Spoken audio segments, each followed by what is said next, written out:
Another thing that I want to call out is expectation setting.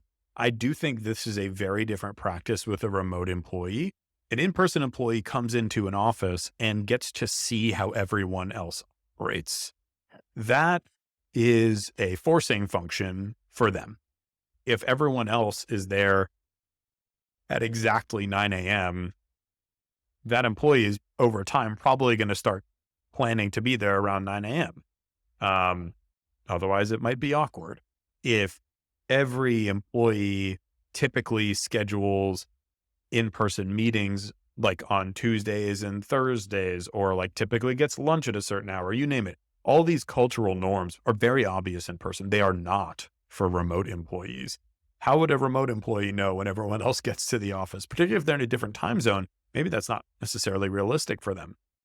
So I do think creating expectations for remote employees is important, and creating some flexibility on how you think about those to accommodate remote employees are both going to be helpful in making sure that they're successful. So one area to set expectations in: when is the rest of the team typically working?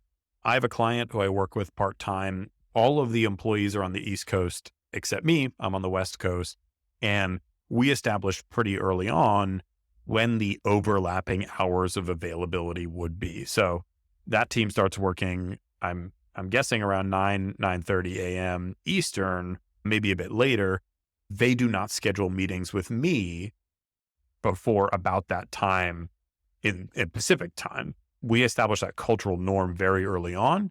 They sort of have a later in the day schedule. I have a slightly earlier day in the day schedule, and we have a good amount of overlap, like 5 or 6 hours where we're all online. And the fact that that was able to be established up front avoided a lot of problems down the road where maybe I'd be getting the invites to meetings and I'd say, well, I thought I was working different hours, or I'd be sending them invites to meetings at what might be like 9 p.m. their time. They'd be like, what is going on here? I am tired. So I do think just setting expectations around not just when is the team typically working, but also what is the schedule that makes sense for that person before you even hire them will save you a lot of problems down the road.